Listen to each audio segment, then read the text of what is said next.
And away we go. It is the BCJ Podcast brought to you by the Holy Grail right here on BearcatJournal.com. Anytime you're downtown, maybe taking in a concert or hell, I guess we're only like 6 weeks away from pitchers and catchers reporting. Red season right on the horizon.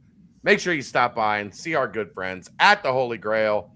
Great food, full bar, fully stocked, anything you could want, including ice cold Cincy Light on tap. Remember, 50 cents from every Cincy Light purchased at the Holy Grail goes back into the Athletes Fund at the University of Cincinnati. So support those that support us. And more importantly, support those that support the Bearcats.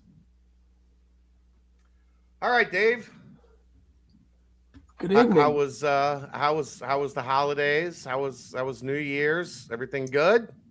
Yeah, we don't do anything for New Year's, so just everybody not everybody, but some of us have some illness right now, so I'm gonna try not to sneeze and blow my nose on the podcast. You got a box of tissues like there, ready, waiting? I sure do. Got Gatorade, water, tissues. I'm set. You can't catch a cold on a podcast feed, right? Not that I'm aware of. Okay.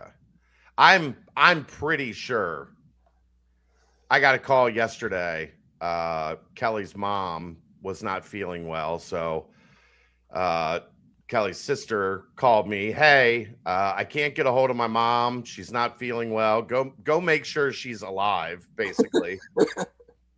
Went over there. She was asleep and woke up. I'm like, oh, woman, you are going to the emergency room right now. Like, get up. That bad? Yeah, she had the flu and she was not in good shape. So I took her in my car to the emergency room, and I'm just waiting for the flu at this point in time. It's definitely not, mine is definitely not the flu, but I don't know if Rachel's is or what. My mom's sick too, so my aunt was sick. So apparently Will and my dad have super immunity, so. But no, doing pretty good. I mean, it was 50-something degrees and sunny in January today. Nice day. What's there to complain about? Pretty nice day. What, 70 on Saturday and 34 on Monday? That's nothing new. Why are people sick? I can't figure it out. Mm-hmm. But we have a lot to get to today, Dave. I think we do. Where would you like to start? I mean, I guess we'll start with last night. I think that's an appropriate place to begin. Before we get to the game, I have zero comments about the actual game, by the way. See, so that's going to be part of this because Wes once again lost his damn mind. The funny thing is, if you read the post-game transcript, like Keegan posted the transcript on the board. If you read the transcript, it doesn't sound that bad. But if you listen to it, Wes Miller is crashing out. You're saying the actual media availability or that radio? The media availability was fine. Spot. The radio spot. The media availability was fine. Like I did not listen to either or read either. I'm just going off of what you and Aaron talked about and what Keegan posted on Twitter and everything. Yeah. The media availability was fine. He had regained his composure at that point. An adult man. It shouldn't be a problem. For some reason, he has not been able to gather himself before doing the radio interview, the radio post game with Dan Horde and Terry Nelson in either of the last two games. I had a lot to say about this last night. If you didn't get a chance to catch the aftermath, go watch it. I think it's a pretty good one. I will briefly summarize my thoughts on that from last night today. One of the things that Wes talked about when he got the job was one of the main things he talked about when he got the job was wanting a job where the fan base cared, where the fan base was passionate. where basketball mattered. And look, in today's landscape, there are a lot of places in the Power Four where basketball is not that important. They don't fund it like it's important. The fans don't care about it like it's important. Football is king. We live in a world in college athletics in 2026 where football drives the bus and takes up like the first 6 rows of seats. Just look at the crowd last night. Yeah. Football is the dominant factor in college sports. He wanted a job where basketball meant something.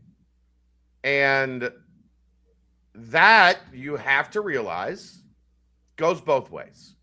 If you win, everybody's going to love you. There are still people, Dave, that say, fire Wes Miller today and hire Bob Huggins to coach the rest of the season. And they say it only half jokingly. Right. Like, if you win here, there are people that want Mick Cronin back. How much is Mick's buyout? Right. There are people that want Mick Cronin back. Like, if you win here, you become a legend in this city pretty quick. But that also means if you don't, there are high expectations. This is a fan base that expects you to win, expects success, expects NCAA tournament appearances and competing for conference championships and producing players that we talk about. We still talk about, Kenyon and Nick Van Exel and Sean Kilpatrick and Gary Clark. And, this is a rich, storied basketball tradition. So you don't get to have it both ways. You don't get to want to come to the place that cares about basketball deeply and then not have them care about basketball deeply when you're 8-7. Now, I get it from his standpoint. The walls are closing in. It is year 5. They have not made the tournament. He has not built up equity. He knows that. Wes is not a dumb guy. Like, Wes understands. So to a point, I get that he's emotional about this. But you cannot go on the radio, especially, okay, you do it once. Guess what everybody was doing last night, Dave? They were waiting for the post-game interview because of what happened after Houston. That's all I care about the rest of the year. Right? Like, you've now created this thing where people are waiting for you to crash out. I guess, right. And you used the word that I was going to use, and that's equity. But I want to start at a point a little bit. I just find it to have an incredible lack of professionalism in the sense of that, yeah, it's not going great, but you can't do that. You can't come out all angry and speak in code and speak into, like, it's, I don't know what the deal is. I don't know if somebody said something behind his back, or if you've said something, if I've said something, if Mo said something, if Dan, Terry, Lance, whoever, I don't know. But if it's bothering you that much, then you need to handle that in private. And you cannot project that type of an attitude to your players and to your fan base. You just can't. No matter how stressed out you are, no matter how, well, you might think it's totally unfair what's being said. You cannot do that. You cannot. And you certainly cannot do it 2 games in a row. And then act like we as the fans are against the team. We're not against the team. Have very little fault. Sure, we could go through each player and each moment of the game, and especially the last couple possessions, even if, we've already talked for how many months that we don't know what the hell they're doing on offense. That does not change the fact that the last 2 possessions, even if they had great plays called or no plays called, what they did was unexcusable. But you as the coach cannot do that. Cannot. The second part of that is what you said about equity. He has built up no equity to have a moment like that. Everybody knows that these are high-stakes pressure situations. But when you haven't done jack, you know what, then I don't think you're anywhere near in the right to come out and act like that in a post-game situation. How is anybody there's not one person that's going, you know what? He's right. They're 8-7, but he's right. I mean, no one has been unfair. No one has had unrealistic expectations. For the last 2 years, what have we said? Make the tournament. We didn't say make the Sweet 16. We didn't say get a top 4 seed in the Big 12. We just said make the freaking tournament. That's a pretty low bar to set at UC.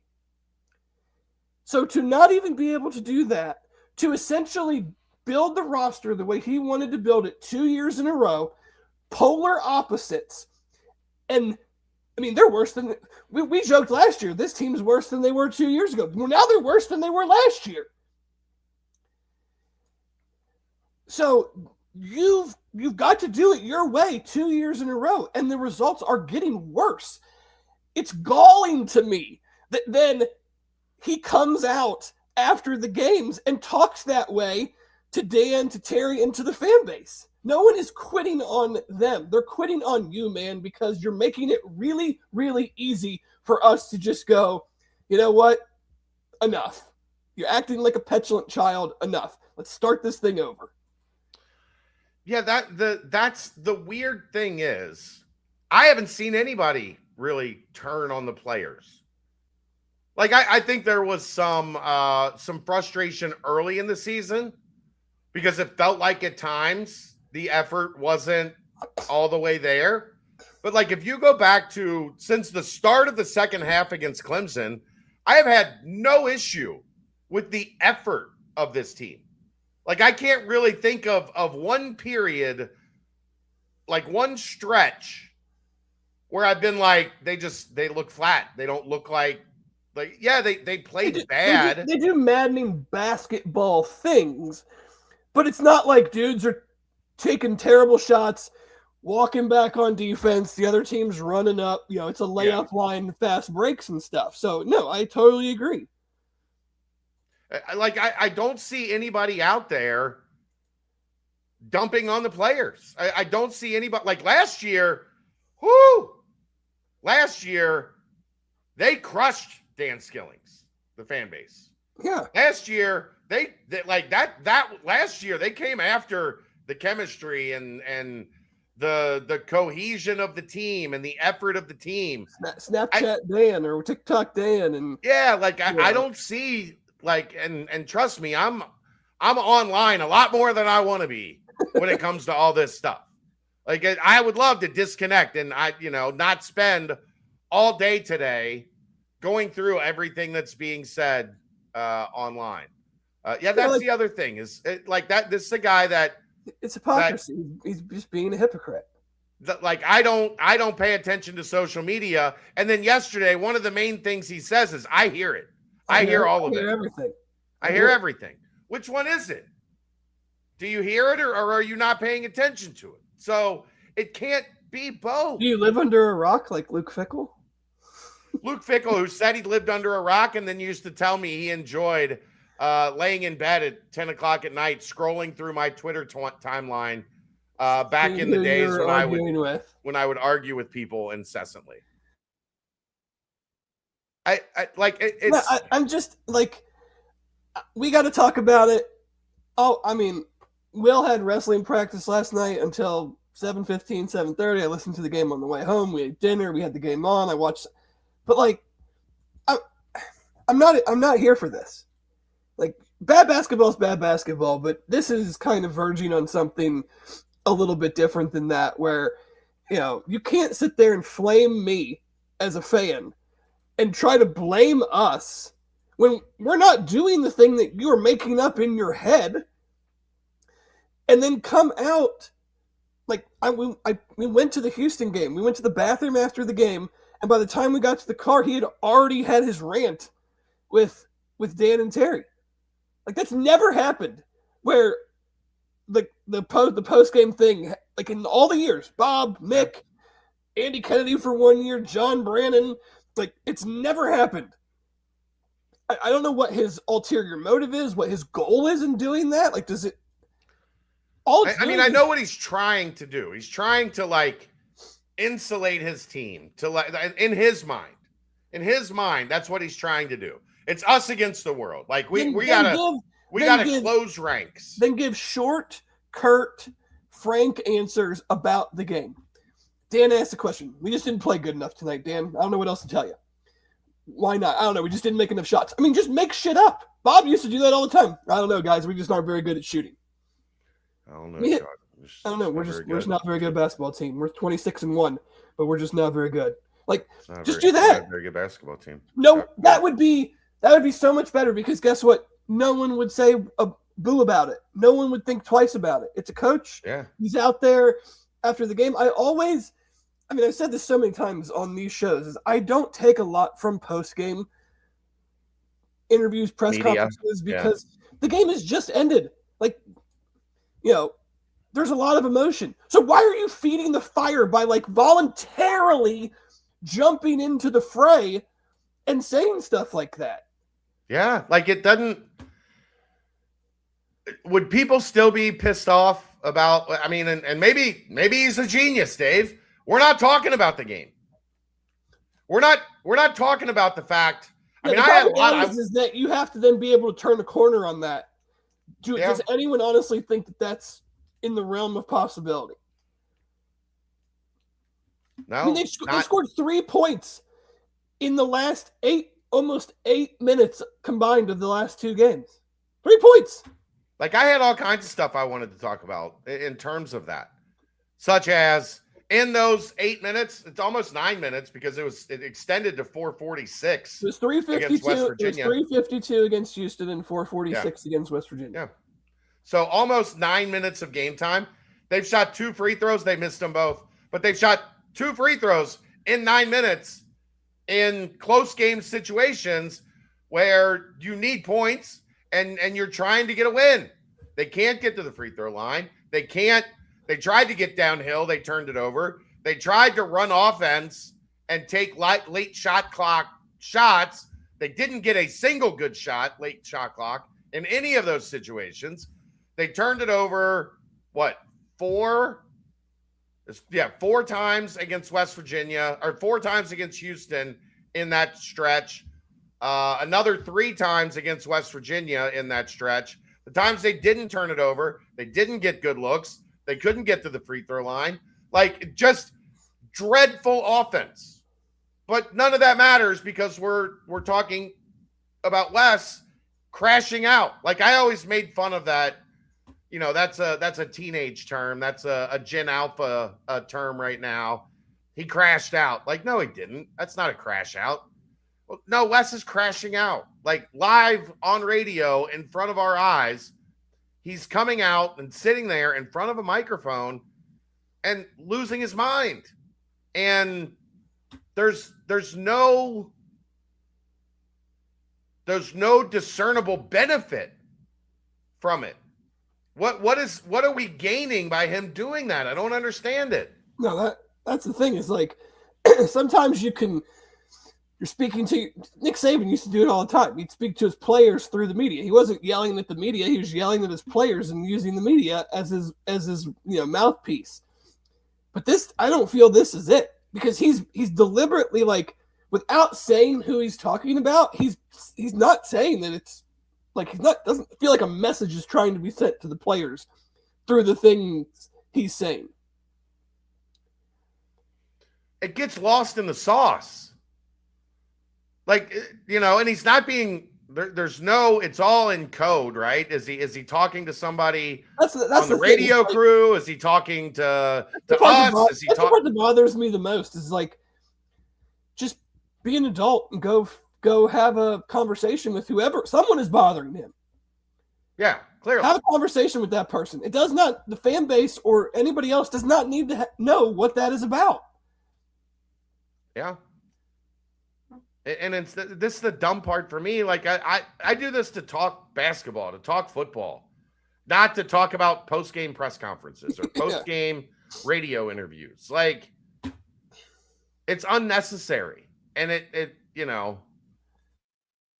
takes away from, you're taking away from your kids who in a lot of ways, I think we would be sitting here praising the way that the kids have fought. They haven't been put in a position to finish, and they have the deficiencies that we talked about that they were going to have.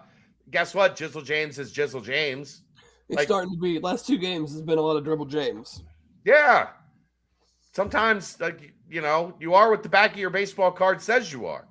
But maybe you should have gone back and been the Jizzle James that wasn't incorporated into the offense, because that guy was better than this guy. There's a lot of stuff we can talk about. But unfortunately, it gets overshadowed because now we're talking about a head coach that can't read the room. No. It's just not like, I mean, we've had him on this show once or twice. I've never talked to him outside of that. He just doesn't come across as someone who can handle the ebbs and flows of major college basketball. When you lose some games in a row, when you lose, like at Greensboro, if they lost to teams that they shouldn't lose to, like who's paying attention? Yeah. It just feels like he's in over his head. And it certainly feels like the walls are closing. And I don't think anybody, I mean, I'm sure I'll put my hand up. Like, I know the dollars and cents of it all, but like, I wasn't really thrilled about him coming back this year, but I also was realistic of the situation. But I haven't come on here and railed every single Wednesday or Thursday night or whenever we've done these and gone, I was right. They should have fired him. Like, I've never done that one time. So everyone has been pretty, I won't say everyone. I mean, there's always a very, very vocal minority, but I would say for the most part, the vast majority of the fan base has given him a lot of rope and not demanded or put expectations on. I mean, we went from the AAC to the Big 12. We knew there would be growing pains in doing that, especially in basketball. You got to build the roster the way you wanted. You lauded bringing everybody back. That didn't work. So then you flip the whole roster. That's not working. I'm just to the point like, okay, what else are you going to do? It's time to move on. Yeah, I mean, that's the reality about it. The brutal Cincinnati media.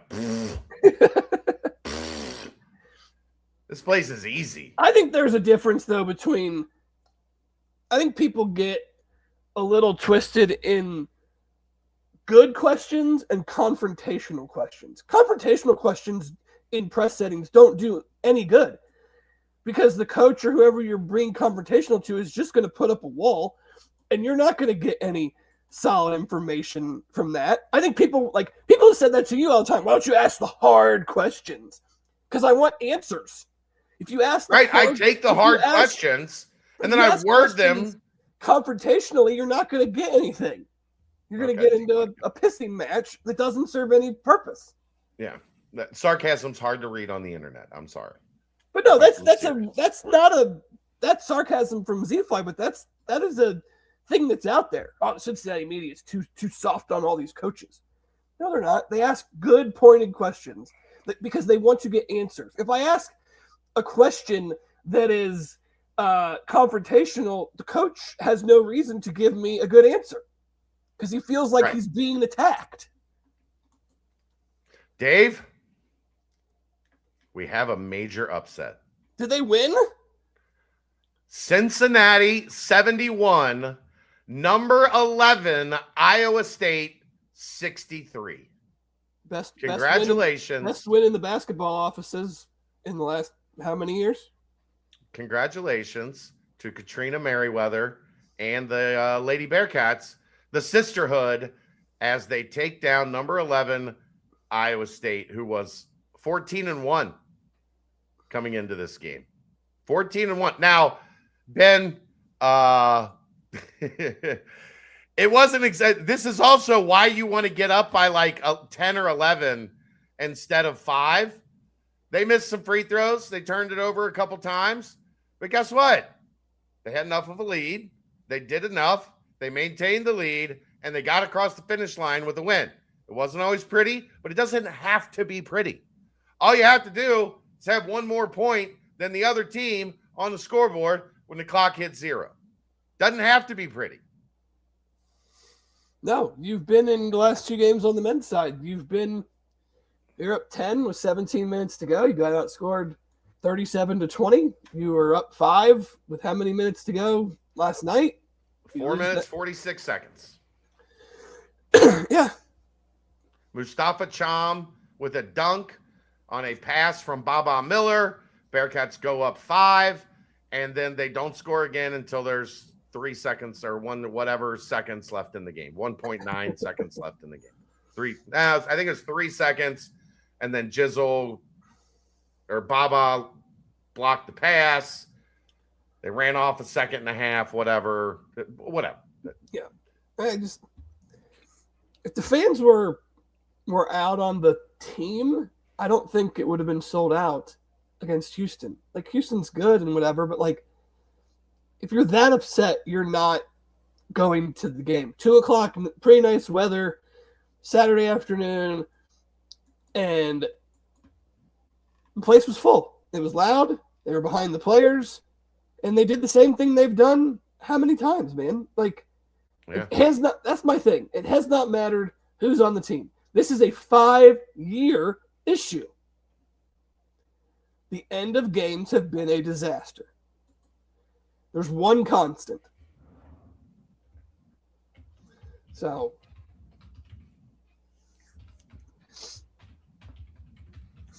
but we'll see. I mean, UCF lost to Oklahoma State, last night? But well, Dave, let's be honest. This is personal. Oh, yeah. 100%. This is personal for Johnny Dawkins and the UCF basketball program. Mm-hmm. Personal.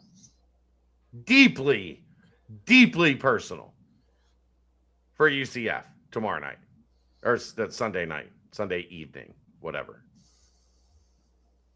So, I don't know. I have no idea. But the problem is, Dave, there's no confidence, however it looks. If they get the 5-minute mark and they're up 10, I'm still not confident. I'm still watching. Like, there was no real. The only time I got a little bit like, okay, was Day coming out to start the second half and hit 2 threes. Yeah. And then that little stretch by Celestine, like in the latter part of the game, when he kind of gave him that boost to get back up. I was like, all right, okay. I think it looks all right. Looks all right. They're battling. They didn't let a bad start, drag them down. Got back in the game. They took the lead. There's some ebb and flow, but they're in a pretty good place. But your emotions aren't going to get up here because the final 4 minutes are coming. Yeah. And sure enough, sat here with Kelsey just like, here we go. As soon as they hit the 3 with the foul, up 5, they get 3 on and foul. Now, they didn't make the free throw. West, that was the other. West said like 4 times in that interview, they get the and 1 3 to cut it to 1. Hey, Wes, they missed the free throw. So the foul didn't matter. The foul was inconsequential. Was it dumb? Yeah, but he made a 3. He missed the free throw. You got the rebound. You're still up 2. You can't score. Then Eagle staff hits the prayer. But guess what? That only mattered because you guys couldn't get anything done. You should have been up 3. You should have been up 5 at that point. But wasted possession. Dribble down the clock and throw a hand grenade to somebody. Everybody, like I heard a lot today about bad shot for Celestine or bad shot for Baba Miller. No, they had a hand grenade. Clock's at 3, clock's at 2. Like, somebody's got to throw it at the rim because they weren't running any offense. They weren't doing anything but just All they were doing, Dave, was just praying that time would run out and they could get out of there with the win. They're bad shots because the previous 25 seconds gave them nothing else that they could do. And they just got stuck with the ball, and somebody's got to shoot it. Now, the last two possessions, Baba, I mean, what are you doing coming down and shooting that as quickly as you did? And I don't think Day-Day needed to take the shot like he did at that exact moment. But it's not, I just have very little to add to the micro of the game. I feel like the story is much, much bigger than another game where they can't do anything in the last 3-4 minutes. Because that's who they are. I mean, that's who the program has been for 5 years. That's what they do. Why would when you show me who you are and what you are, I'm not going to be surprised when you continue to do the things that you've shown me that you do. Yeah, you've got to change the narrative. The narrative is the narrative because you've said it. You set the bar.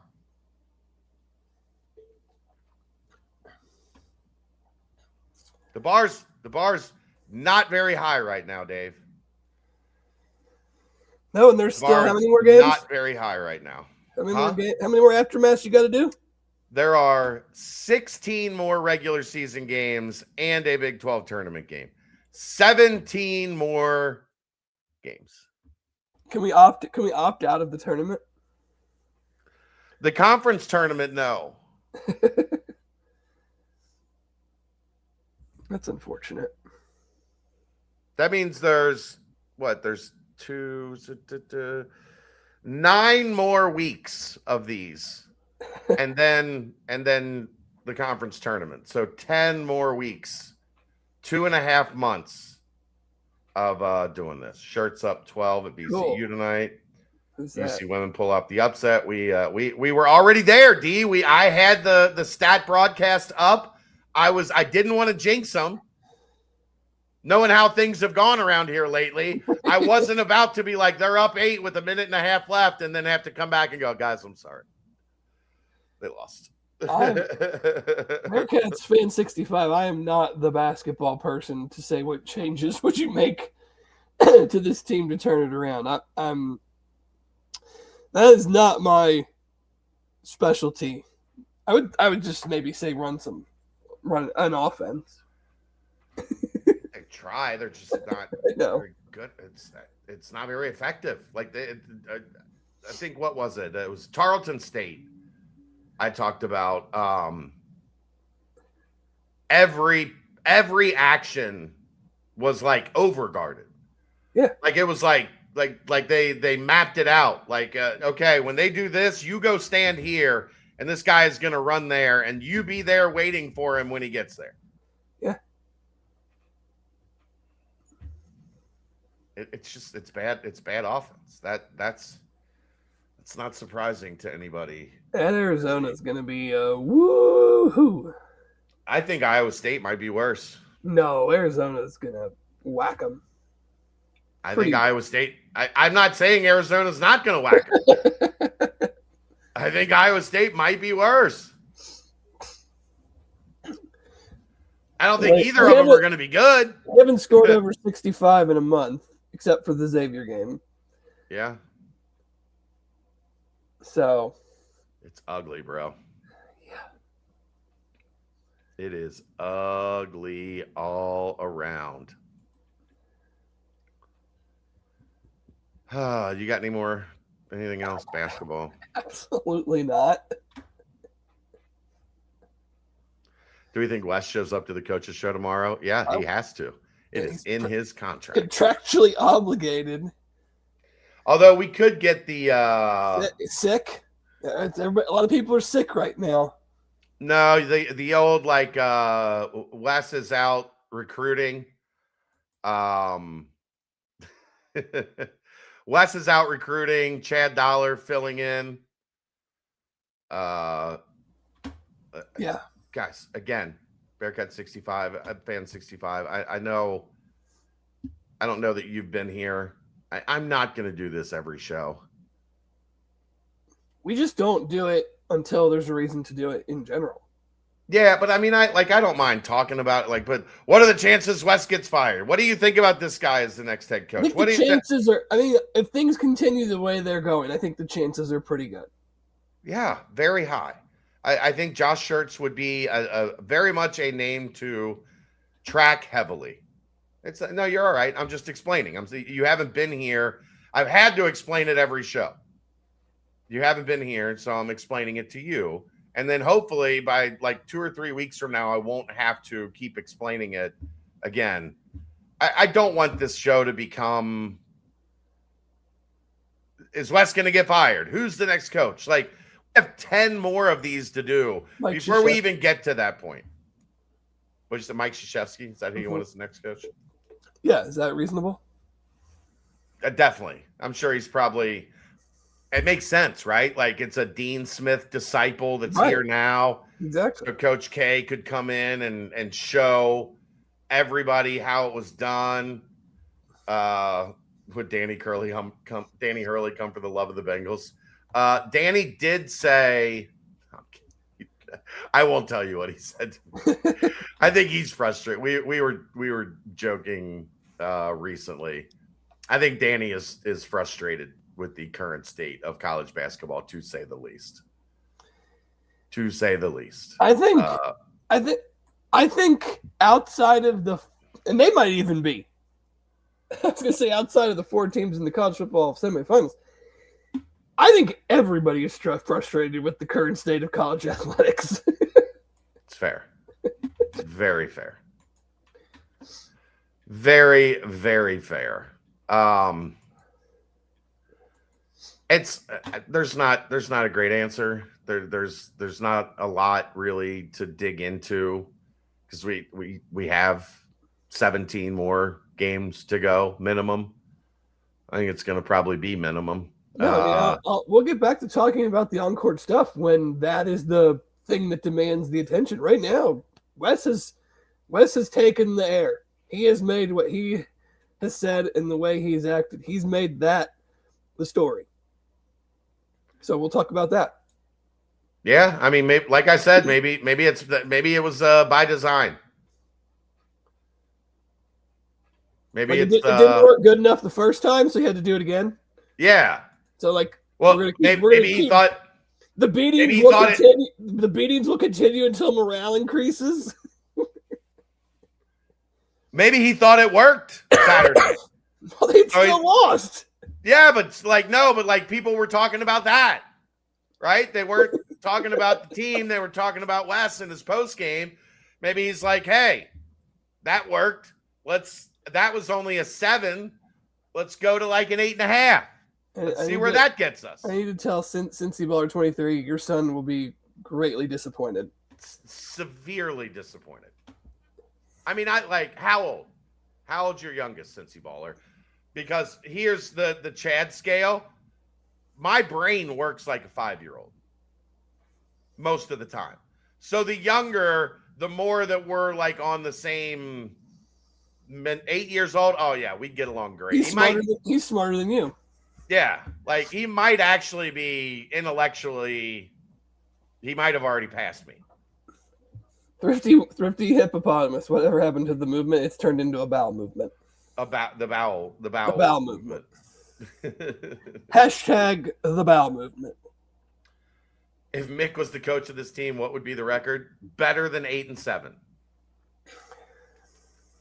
Although players wouldn't have practice uniforms, they wouldn't be dressing in the locker room. The thing about that is, I don't know that this would be like Mick would struggle with this team too because it doesn't have a guy. Well, Mick's team's always had a guy. Mick wouldn't have this team because if anything, he would have a guy. Yeah. I mean, his team is not doing good right now because the guy he got isn't playing good. I mean, he went out and got Donovan Dent. Not playing well.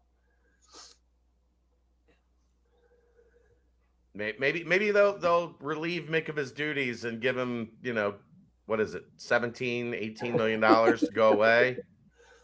And then he can come coach Cincinnati for free. Give Cronin $10 million. He'd be living big. Douche Bigelow. That's outstanding, by the way. That is phenomenal. Mick just signed a dead shooting 5% from three. He'd fit right in here. Yeah. Mick just signed a contract extension. The buyout to get Mick is now like $20 million.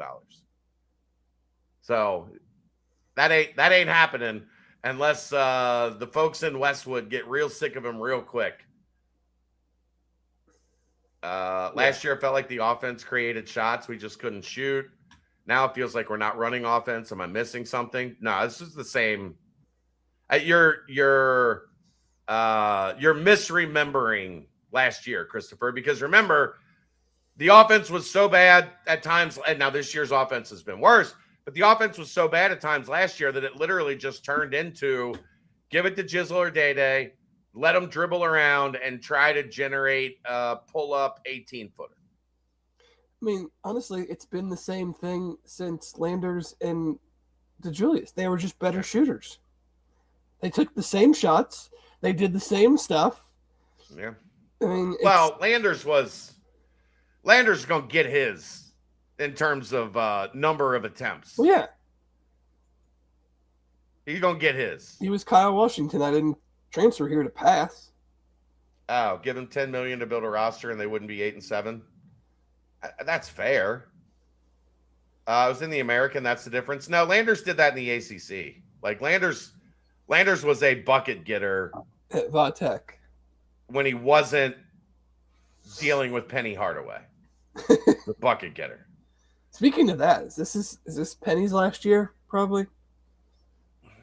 We keep saying that, but look, the dynamics in Memphis. Whoo! I don't know how.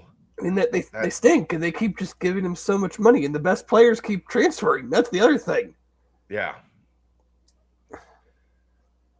I don't know. I don't know how you fire Penny Hardaway if you're Memphis. Not my problem, but. Yeah, I'm just saying, like, I don't know. Like, in that city, I don't know how you fired that dude. Yeah. So. You like, nobody is a legend here like Penny is in Memphis. No. We're not going there. We're not. No. You're going in timeout for that. I vote for going there. We're not going there. We're not going there. We're professional here. That's We're right. not going there. Right. We are. Professional. This is a professional multimedia conglomerate. It really is. You're right. It really is. Let's talk about something else. I don't want to talk about basketball anymore. All right. Let's first timestamp brought to you by our good friends at Turtles Brew. 6% ABV, 0 sugar, 0 carbs, gluten-free. It's a bourbon-infused sweet tea. They have lemonade tea, strawberry mint, cherry lime, raspberry peach, orange vanilla. There's more than 50 locations in Greater Cincinnati, over 100 in and around the state of Ohio. All you got to do to find the location nearest you, go to turtlesbrew.com. And remember, a portion of the proceeds go to save the sea turtles.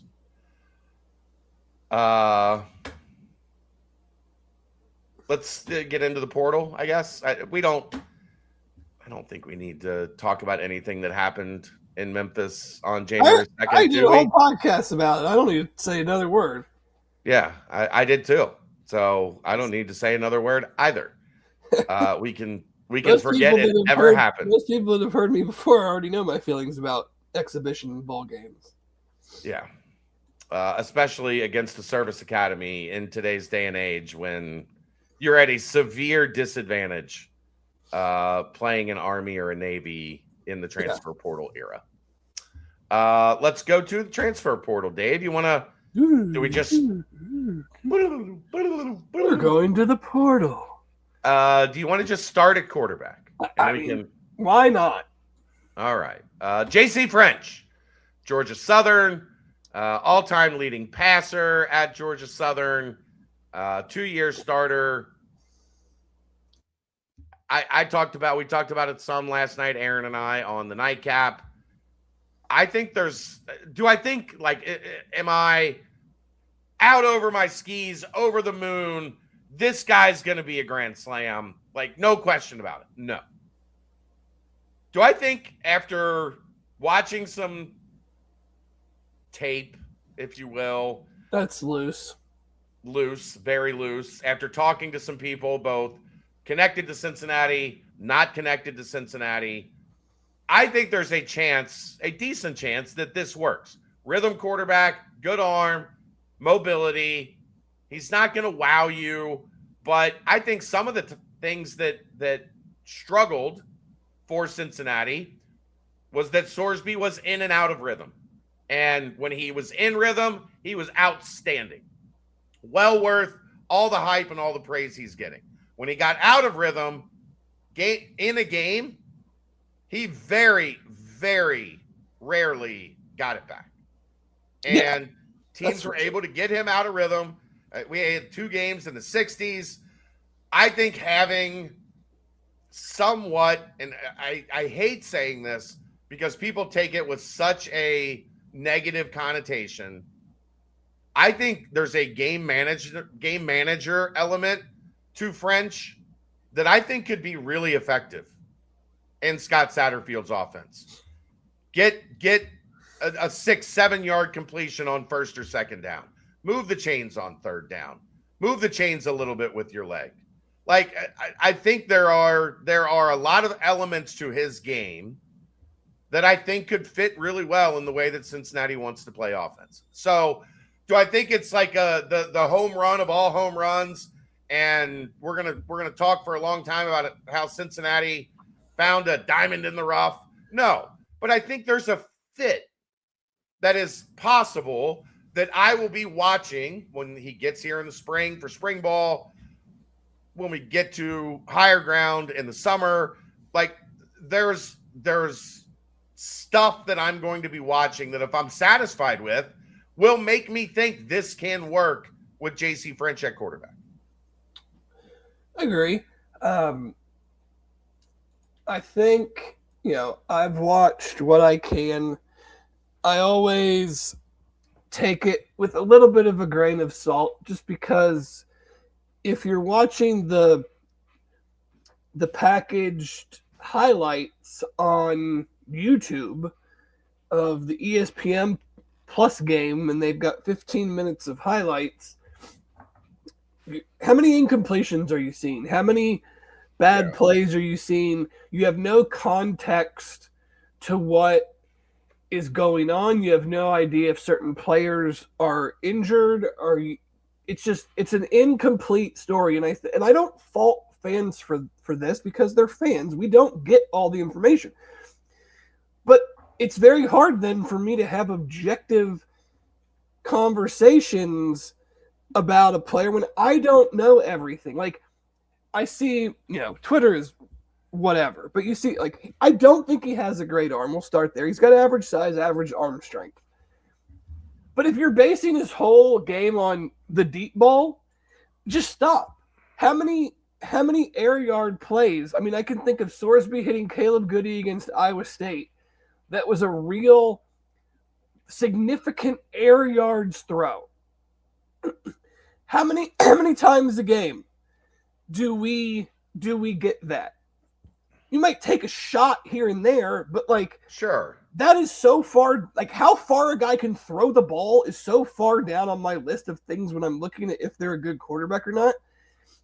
So, I mean, here are the notes that I have. Average size, arm strength. I think he's kind of like a sawed-off, well-put-together guy. I hate compact release, gets the ball out quick. I don't like doing comps, but for people that have, most UC fans had never heard of this guy 72 hours ago, 96 hours ago. Right. My comps are Ben Mock and Baker Mayfield. 6'1", 200, quick release, athletic, but not wow you athletic. I was going little Zach Caleros to his game. X was 5'11" on a great day. Yeah. Well, we don't know we know how tall this kid is listed. Yeah, I mean, but right. But so, Ben Mock, Baker Mayfield, accurate passer. He was more accurate last year than this year, but his yards per attempt went up this year. Again, I don't know what they're trying to do. So I look at the numbers and I go, okay, whatever. I don't know what they're trying to do. I don't know if guys are hurt. I don't know if I know their offensive line was bad. I know their offensive line stunk because he got sacked 30 times, 7 times against James Madison. There was a lot of horizontal stuff in their offense. It was very heavy RPO. Something that did jump out to me that I think Pete Thomas will probably work on, and I think he deserves some grace in this because there were certainly strides made from Sorsby last year to this year. I think his lower half is too busy. I think he bounces around a lot when he's in the pocket. You could call it happy feet, whatever. I don't know if that is because they're very heavy RPO. I don't know if that was because his offensive line stunk.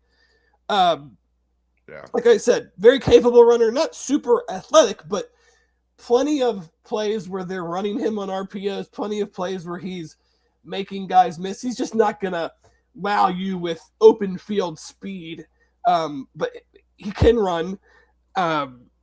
He needs to cut down on the interceptions. He had 8 this year, 11 last year. It's a little bit of a concern because if you are heavy RPO, if you are heavy horizontal, why are you throwing 19 interceptions over the last 2 years? Now, this year he had 3 against Southern Miss and 5 in the other 11 games. So that's not that bad when you break it down like that. And we just don't know. You want to tell me what every quarterback was asking for? Then I'll tell you if I think they should have gone after somebody else. It's like, David, who do you think the Bengals should draft? Well, tell me who the first 9 guys picked are. Right. Because I can just draft Caleb Downs. Well, what if he goes at 5? Okay.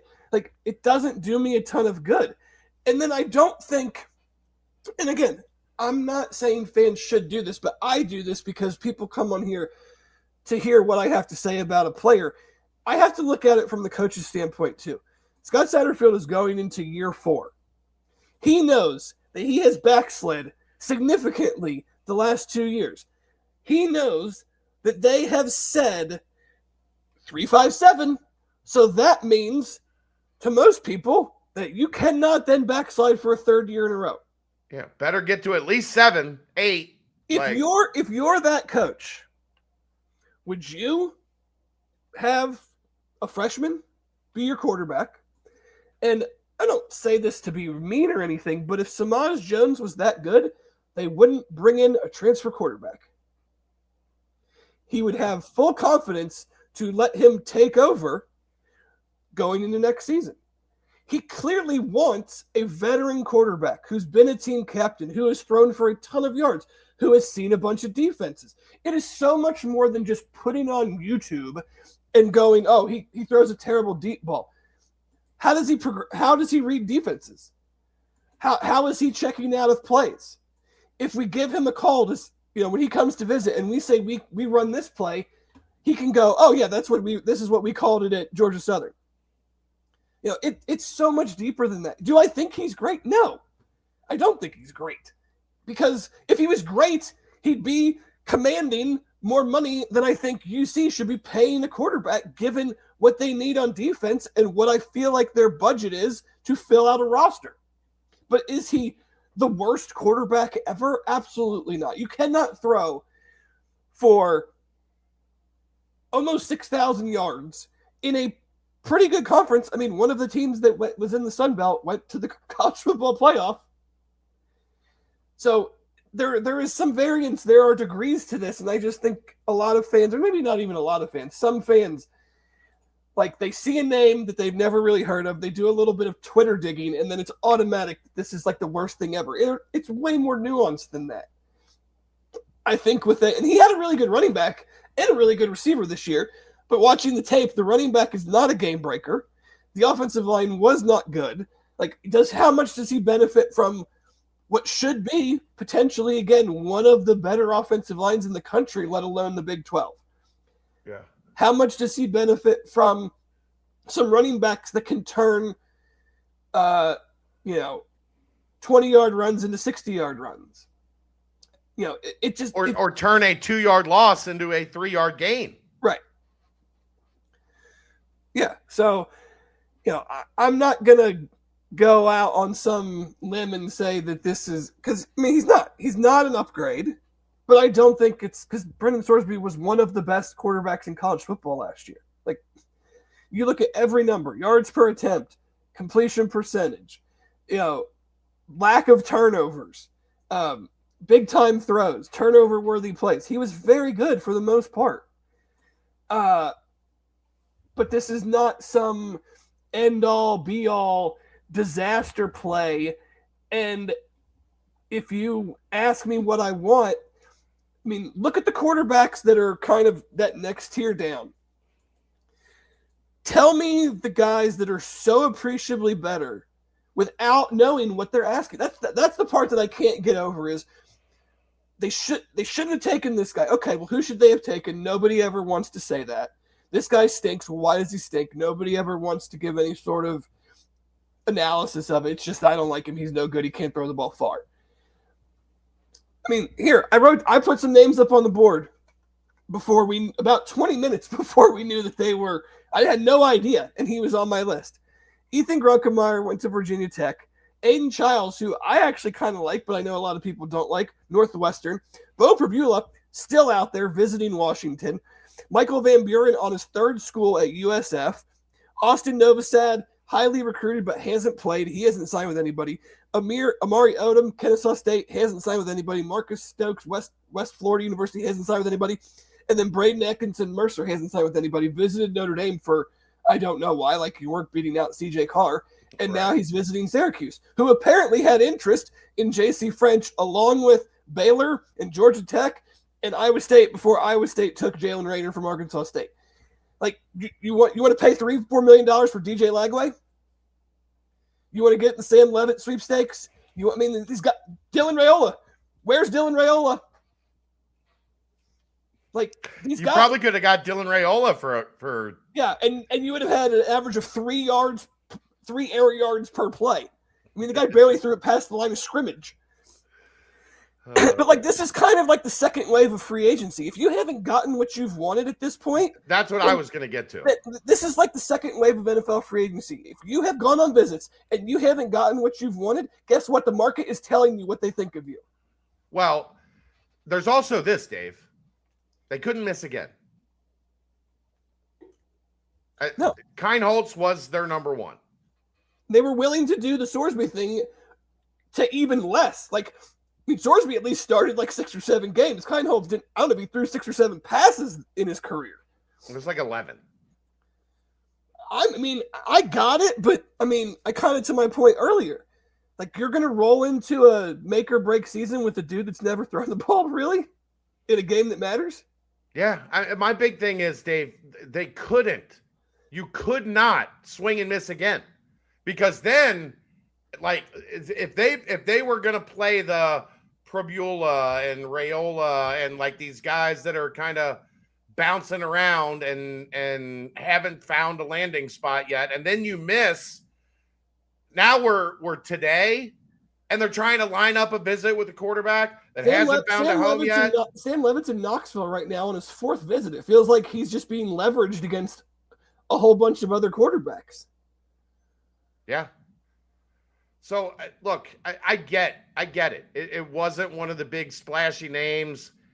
It wasn't, one of the top 10 quarterbacks or top 15 quarterbacks in the transfer portal.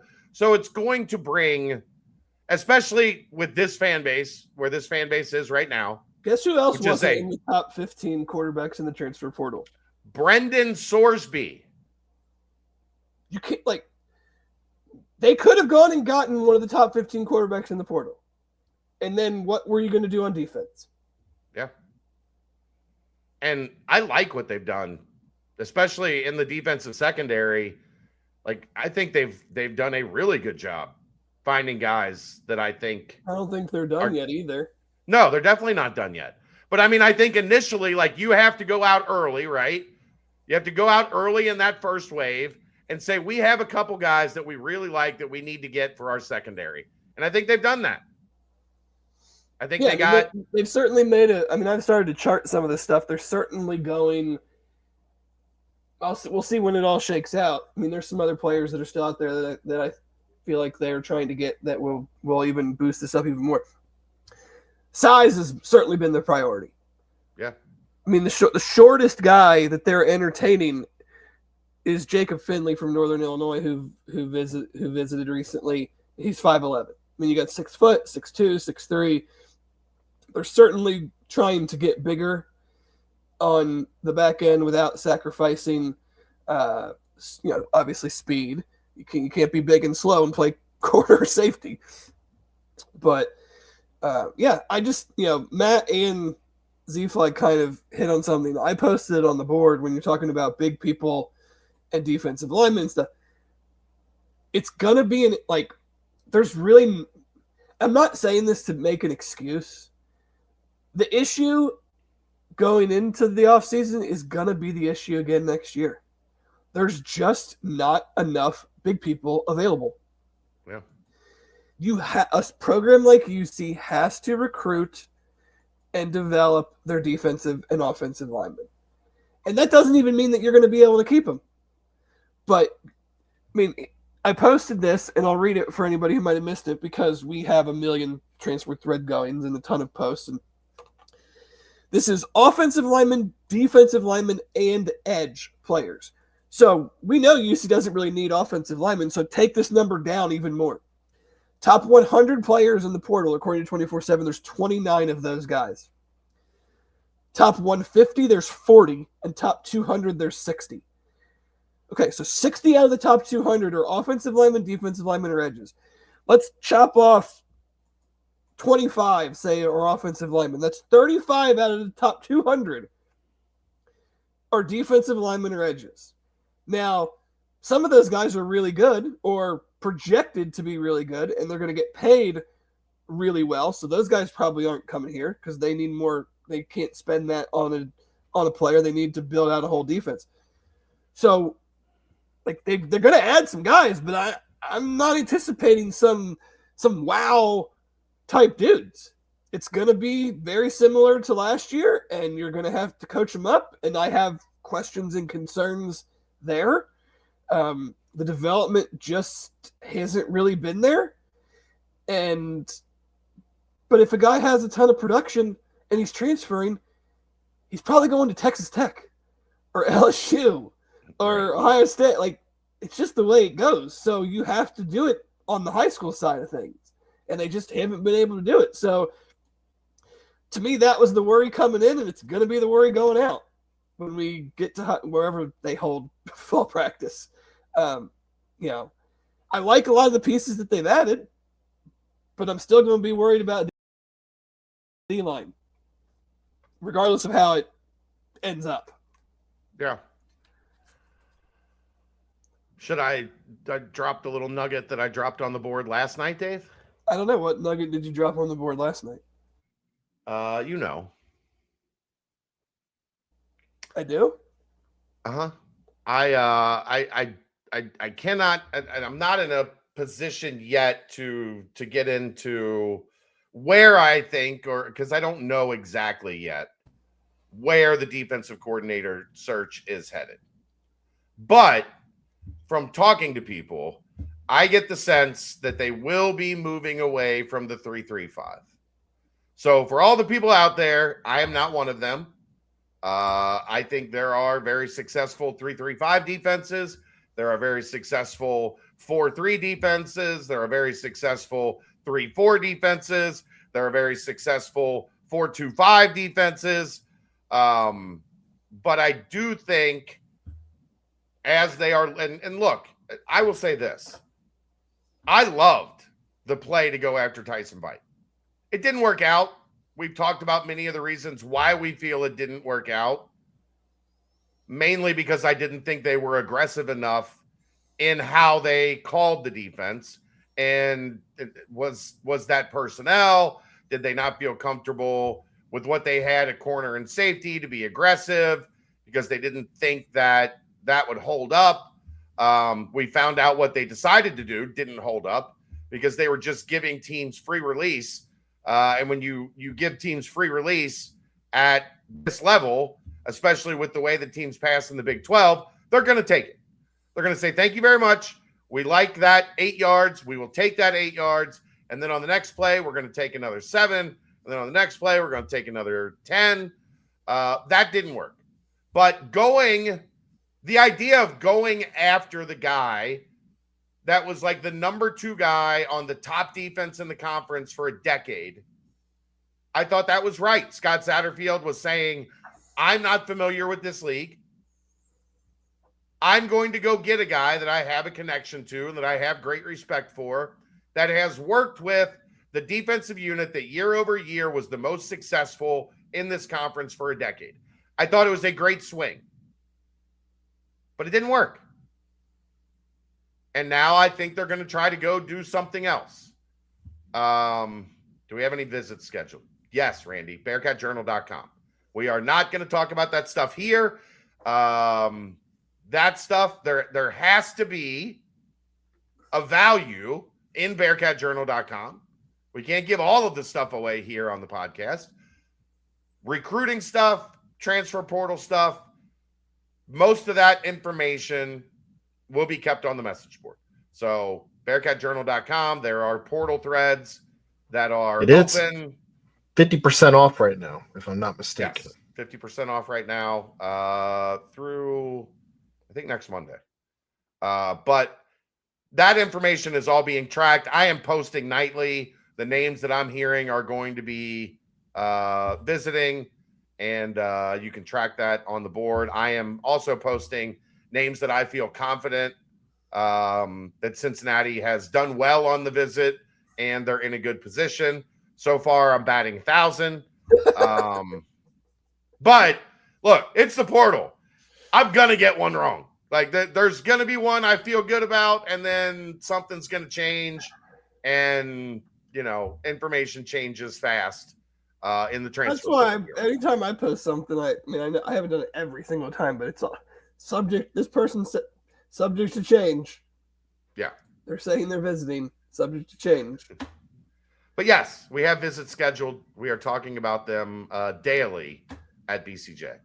What do you think about the addition today? Lorenzo Finner, one of the more impressive stat lines I've seen: 44 catches, 15 touchdowns. It's got some fun tape. Now, I don't know if me and you are out there playing DB. For some of these teams, he's lighting up. But he's just got some fun tape to watch, to see. He's got some nifty footwork on the sidelines in some of the clips. If you're on Twitter, I retweeted a 2-3 minute blurb of some of his greater work. He outscored Drake by himself this year. Drake sucks. Which is hard to do for a wide receiver.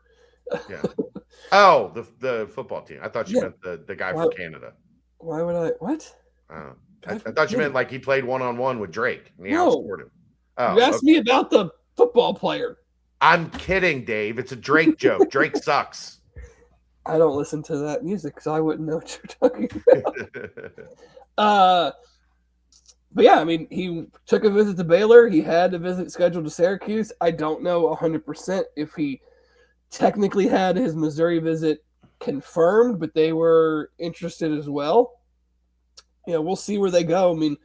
I know there's a couple other receivers. Sometimes it gets a little squirrely because they say they're in the portal, but then their paperwork takes a long time, and you can't go on a visit until your paperwork's officially in the portal. They clearly need to add some talent, but if that's where your starting point is, I feel like that's a pretty good starting point to restock the room. I like him a lot. I think my favorite player so far is Jasper Beeler, the safety from Northern Illinois. He started at Saginaw Valley State, which is a very good D2 school. Was very good there. came up a level, was very good there, fits the profile, 6'2", almost 200 pounds, good ball skills, had 3 interceptions this year, 15 pass breakups in his year at Saginaw. Safety, we'll see what that means in whatever defense they're in, but him, MJ Cannon, if he's going to play safety, now you got 6'2", 6'3". That's my expectation. Antoine Peak is 6'1". You're much bigger. You're much more physical on the back end. We'll see what happens at corner. KK Myers, 6 foot. I think they're still working on some other corners as well. KK Meyer was the one that committed today from UTSA. So that's an Aaron question, Crypt Keeper. I'm not an ankles guy. Aaron loves a good ankle. Loves a good ankle. But no, I mean, I think they, it's really just going to come down to, it's honestly going to come down to defensive line, what they can do there, what this new defense, what does it do to put them in a better place or potentially a better place from that standpoint. I feel like this group so far for defense is a little bit of a step up than what they brought. I mean, again, I think they're probably going to add 8 to 10 more guys. So it's not like they're probably close to done, but it feels like a little bit of a step up. I've always felt that this crew could evaluate offense pretty well. I think defense has been maybe a little bit more of a challenge, a little bit more of a projection, which you have to do at this level for UC. You're projecting defensive linemen. You're not getting a David Bailey who produced at Stanford and then goes to Texas Tech. Like that guy is not coming to UC unless you just want to pay him so much that he has no other choice. Pull a DeMond Williams apparently and give him $6 million. I mean, I don't know what DeMond Williams gets double what Sorsby was offered from LSU. That would certainly be an interesting allocation of funds. But no, I mean, so far so good. But I always temper expectations. Me and you we've been on the front lines of tempered expectations for transfers for a long time. I mean, you don't know. Like Cincinnati is not. There's going to be very few sure things. Very, very few sure things. I can't think of one that. I mean, Joe Cotton, I think was pretty much a sure he was going to start at left tackle and he was going to be pretty solid. I thought Taryn Taya was a sure thing. I was very big on him coming in. Yeah, and he was a sure thing. He was outstanding, and he's shows my O-line scouting chops. But there's going to be a lot of reliance on tape, a lot of reliance on, hey, this is what we see, and this is what we think that they can bring. So, I like what I've seen so far. I don't think the one I really don't know a lot about, Dave, is Otutu. Yeah, I don't either. Gibrian Payne, we've talked about, that's a lottery ticket.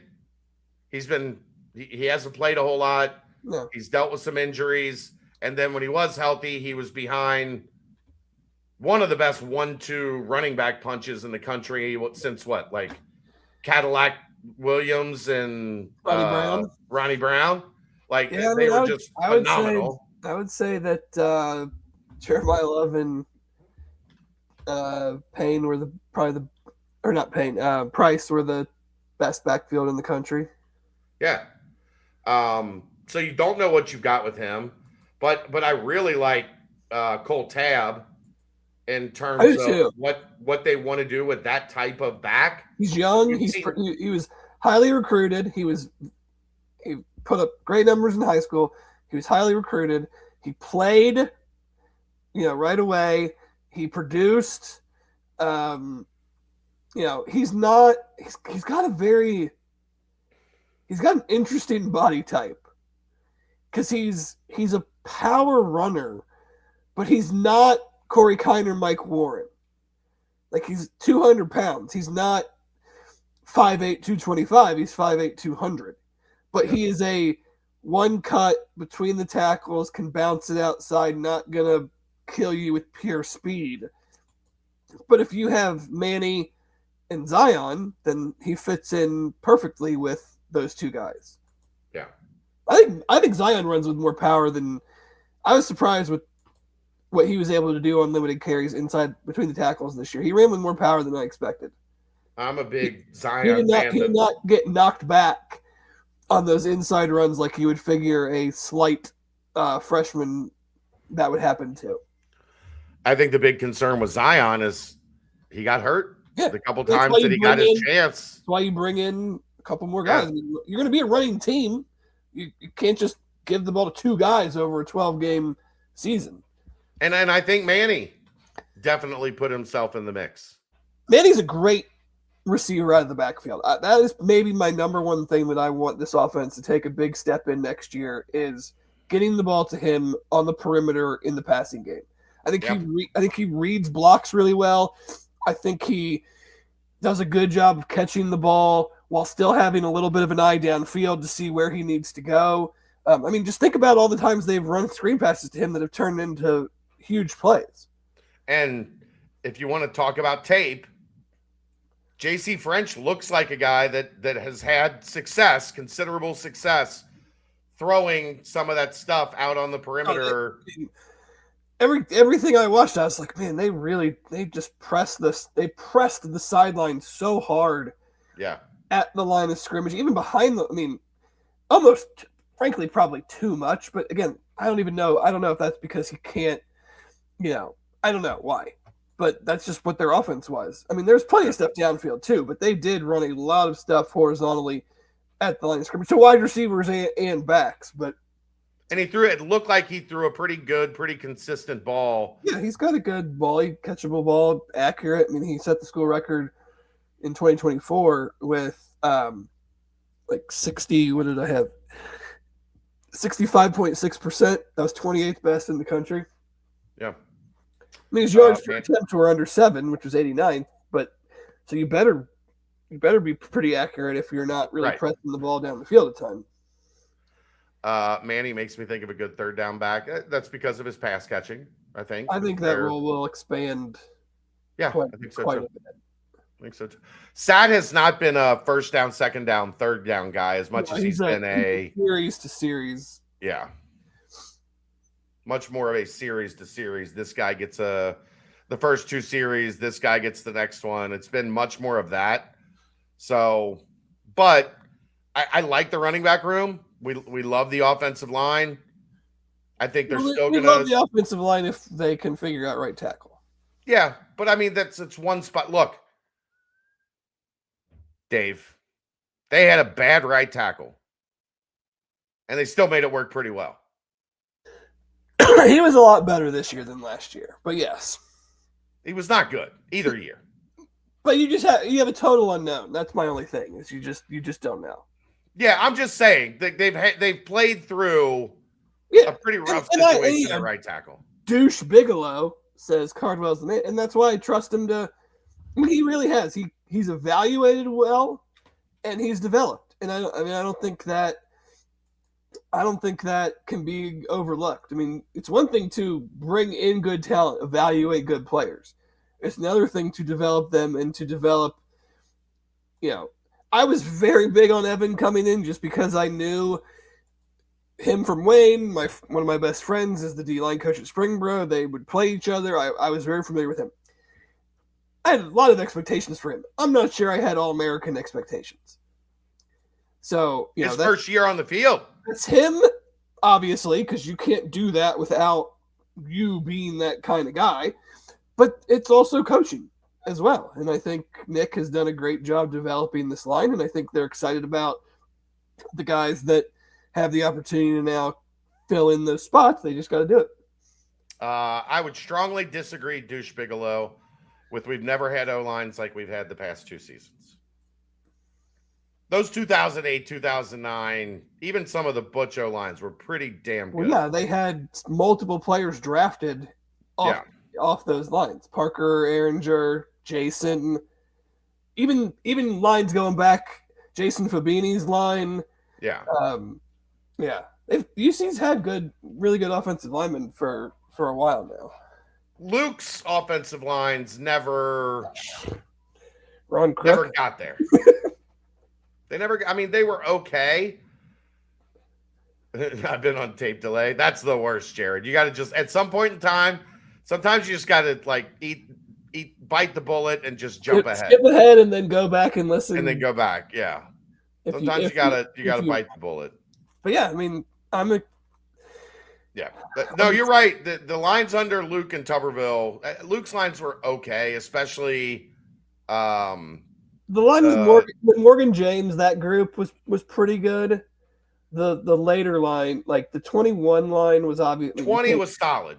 20 was solid. 21 was good. 22 was not. No. 20 was solid, but they were so reliant at left tackle on Hudson. Yeah. They didn't, and we got that experience when he got punted from the Peach Bowl. What that looked like. But yeah, no, I really think Aziz Ajulari had a day in the second half. He did. Poor whole season in 30 minutes of football. Poor Mets, man. I loved Mets. That was not a fair fight. No, second round draft pick versus Lorenz was not what we wanted. It was not a fair fight. But yeah, I think overall so far, I'm pretty pleased with how it's going. Like you said, they still got quite a bit of work to do. We're gonna keep on top of it.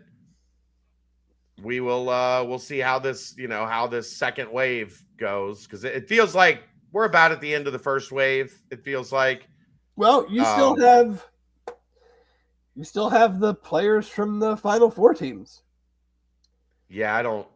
And other dudes are still jumping in every day. I mean, you never know. It's just the whole system is whatever.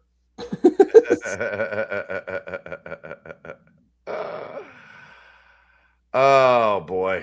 All right. You got no hockey players. Why not? Morgan James was awesome. I love that guy. Yeah, I mean, 28-year-old guards are usually pretty good. 28-year-old guards that moonlighted as like a hockey enforcer in their past life. Yeah. Like, I'll take that guy. Andy was like really good dude. And I won't ever disrespect the Garrett Campbell line. Garrett Campbell, Kyle Trout, Morgan James. Like that was Ferg. That was the land of misfit toys. Yeah. Walk-ons. just piece together whatever we could piece together and get 5 guys out there. For sure. I ain't got anything else on the portal. Do you? No. Got anything else you want to hit on tonight? I know you don't feel good. I want to get you to bed as soon as possible. It's not like I'm going to bed right now. I don't know. Not really. I know there's a topic people probably want me to talk about, but at this point, I kind of don't even care. We can hit on it for a minute. We don't have to get too deep in the weeds. I will give it this. The John Cunningham New Year's Day letter. I like that they made an attempt. But if you're going to do that, you have to understand that it can't be all buzzwords and catchphrases and give no sense of personality. No, the fan base is mad. They know the fan base is mad. Like they're completely out of touch with reality if they don't know the fan base is mad. And Turtles Brew timestamp, 6% ABV, sugar-free, strawberry mint, lemonade tea, all that good stuff. Turtlesbrew.com, location nearest you. they know that things aren't great right now. They know people are upset. That was like chum in the water because it didn't connect. It was very corporate. It felt I don't like they didn't use AI to write it, but it felt very boilerplate. Like it felt very out of touch, I guess is the way to put it. They emphasize things that no one cares about. Like those are nice. Master. Those are nice things to. It's my long-standing joke. No one cares about your academics, your APR, your whatever. If you're also good on, you don't highlight that if you're also good on the field or court or whatever. Like the saying momentum, but then not saying why we have momentum. We have momentum because we've expanded our donor base by 500 people. We have momentum because in 2024, Bearcat donors donated X number of dollars, and in 2025, they donated this many dollars. Like saying momentum without saying why you're using that word doesn't make any sense to me. And I think the part that actually annoyed me the most was we were doing NIL the right way. I assume the right way means we're not just paying players to just show up. But here's where I have a problem with that. So who's doing it the wrong way? Is Indiana doing it the wrong way? Is Vanderbilt? Is Virginia? Is even Texas Tech doing it the wrong way? I don't think it's the wrong way because they got a guy who doesn't give a rip about buying football roster. It's not the wrong way to me. It's a way. It's a different way. It's a way that UC doesn't have the luxury to fund their athletic programs, but I don't find that to be the wrong way. Like it's almost like you want the merit badge committee to give you a pat on the back for not breaking rules that don't actually exist. Like, congratulations, you're doing it the right way when there's no rules. Yeah. And the words don't matter. Like, no one's going to go, oh, what a beautiful letter. I'm going to stroke a check now for $1 million. I love so many things that they had to say. But it just felt like such a miss. It felt like, you waited till the very end to actually mention anything that happened in actual athletics. Didn't mention basketball. I mean, you mentioned Ticketmaster and updating your website / app before you talked about anything that happened on the court, field, golf course, track, whatever, swimming pool, whatever. Feels like misaligned priorities, misaligned messaging. Agreed. I like that we finally got something. I just think it could have been done better. That's the thing. I mean, the Ticketmaster thing, the app thing, like I think the app is so much easier to use than it was before. They got the app right. But those are, by the way, right. We made these operational functionality changes that have benefited the collective fan base. Yes. I'm not saying that they're lying, that they're not better, but like that should not be like your bullet point main thing that you're bragging about.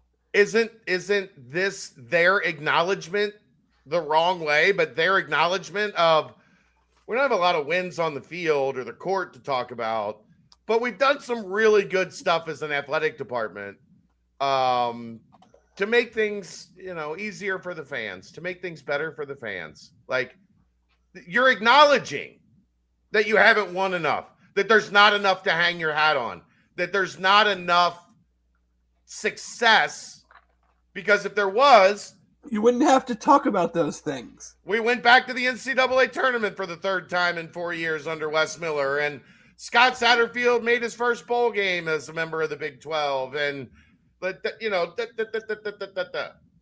Well, I mean, I'll be interested. The Directors' Cup standings come out in June every year. They I'm finished. not interested. They have no shot in that. No, I'm just saying they finished dead last in the Power They'll Five. probably finish dead last again because they have the fewest programs. Then you can't talk about momentum. Well, a lot of it is just they have like the minimum number of programs. Right, but they were also the only team, the only athletic department last year that did not baseball save their ass. Only that did not have, I think maybe in 2023, did not have an athletic program make the postseason. Yeah. It's not great, Bob. No, I don't care how many programs you have. You can't have none make the postseason. Like, yeah, there's certainly a cumulative effect of like the Stanfords and Texases and UCLAs that have 30-something, 40, maybe even 40-something programs, but you can't be finishing 42 spots behind UCF. Right. Volleyball, I like the new volleyball coach. I think they had a decent year. Like, it was a good starting point. Yeah, I mean, there's an opportunity there. I mean, 10 teams made the NCAA tournament from the Big 12. And you're in maybe a top 5 volleyball hotbed in the country. Mount Notre Dame, Mercy, Notre Dame, Seton, like that. There are high-level Division I volleyball players. But here's the thing. I love all. Nobody cares. Win in football, win in basketball. That's all we care about. I mean, so when you're not doing that, then all the other stuff kind of rings a little bit hollow. Yeah. The problem is, though, if they were doing that, they would have, like, we made the volleyball tournament and we advanced to the second round or, whatever, but they didn't have that to hang their hat on either. So they hung their hat on Ticketmaster and the app and momentum and get rid of the buzzwords. Like, here's the thing for me, Dave. And I think this is why we've been successful. So this would be my advice to them from somebody that has created something out of nothing. Be authentic. There was nothing about that letter that came off as authentic. There was nothing about that letter that came off as speaking from the heart to the fan base. It was corporate. Yeah, there wasn't even like we hear you. We know we need to do better. There's nothing wrong with saying we can be better. Yeah. Like it doesn't make you worse. It doesn't make you vulnerable to just say like we can do better and we're trying to do better and here's how. That's my biggest. I think that was maybe my biggest takeaway from it. There was no, like I said, momentum. Why? What is telling when you use that word, what is telling you that you have momentum? When you say we're trying to do better, okay, how are you trying to do better? What are you doing to do better? Yeah. Who are you engaging with? You don't have to get down to the nitty-gritty of it, but there just wasn't, it was all fluff, and it felt like it kind of felt like the old my professor told me I have to write 1,000-word paper, so here's my 1,000-word paper. Yeah, like it's something simple too, Dave. We knew that there would be an adjustment period to the Big 12. But we get the full revenue share check, the first full revenue share check in July, and we have given our programs time to acclimate to the Big 12, to adjust and to accumulate Big 12 level talent. And now the expectations rise.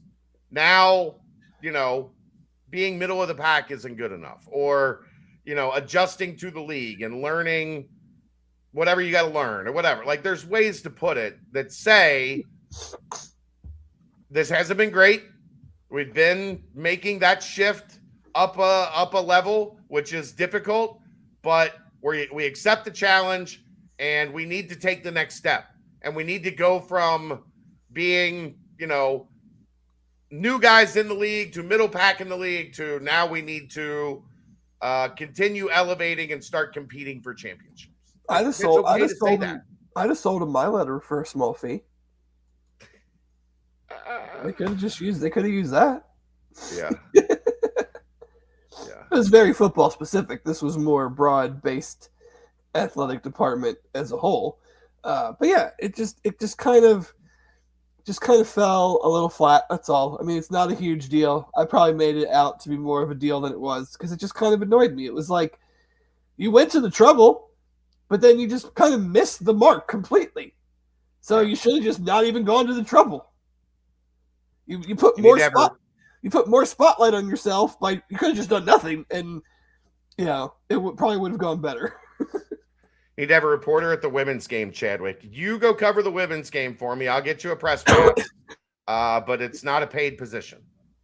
Like there's only so much money available in the Bearcat Journal budget, and I think Royer right now we're pretty fucking maxed out. Royer, put Royer on the beat. Put Royer on the women's beat. Yeah. Who do you like in the college football playoff, Dave? It's hard to go against Indiana. I think they are the best team. A part of me just needs to see someone stop Miami's defensive line. I think they're really good on defense right now. I think Carson Beck he's not going to be amazing, but he's playing good football the back half of the year. And I just really like their defensive line. I think Ole Miss is going to have a problem blocking them, but Ole Miss is probably also going to go supersonic speed because Miami does not rotate a bunch. Now that might change, but if Ruben Bain and Hakeem Adezador get up into the 60, 70 snap count, what does that mean for them towards the end of the year? Now, I guess Miami's getting back one of their best defensive tackles for this game that's been out. It's hard. Mark Fletcher, I love at running back. I just think they're so good on the offensive defensive lines that at some point that is going to win out. I would love to see an Indiana-Miami title game. I want to see Ole Miss win it all. Just because of the storyline of it all? Just chaos. Just like I mean, if they win Thursday or whatever day, I don't know if they play tomorrow or Friday, but like, we're just gonna do the song and dance with the coaches all over again for another 10 days. And like, I want the insanity of like Lane doesn't get a ring, but he would get a bunch more money. He would. LSU was paid by very LSU, kind. which is just, I mean, like, it doesn't make any sense. The team you're not coaching anymore, if they keep winning, we're going to give you more money. That was just a middle finger to Ole Miss. Good work by his agent. Great work by his agent. I just think it would be like Indiana, Ole Miss, and Ole Miss. I love watching Chambliss play. Like that dude he's kind of like so fun. Old school Russell Wilson. Yeah. I kind of don't want Indiana to win, though, because then it's already happened, but then it will be even more of, we'll see, you can go to the national championship in 2 years. Oh, there it is, too. Imagine if we had Cignetti at UC. Stop it! Does Mark Cuban and all their other mega donors come with him? Yeah. Are there 3 billionaires lined up waiting for him? Like, Cignetti, that is a very smart man. He knew exactly what he was doing. But yeah. Give me Indiana, Ole Miss. I'm tired of I don't want to see Michael Irvin whipping a jersey with a belt anymore. I just want Michael Irvin's abs. It's a lot of cocaine. It's a hell of a drug.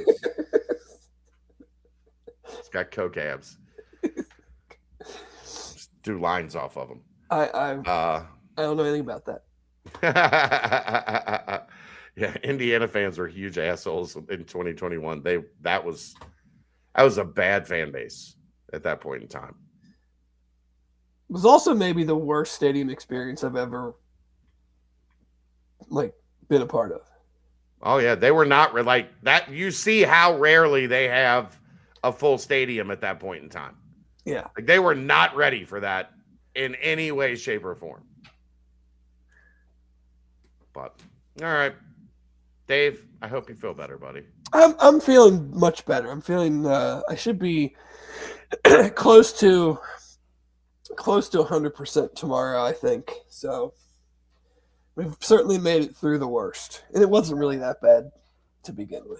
Is Ole Miss going to have their coaches? The ones that Lane says they're allowed to have. As long as they had Charlie Weiss Jr., they had Charlie Weiss Jr. and they have Pete Golding, and that kind of is all that matters, if we're being honest. All right. Thanks to everybody for tuning in. Big crowd tonight. Was good to see you guys. Wes Miller Radio Show tomorrow, 8 o'clock on WLW. Can't wait. That is the BCJ Podcast. Standing room only. Brought to you by the Holy Grail, right here at BearcatJournal.com.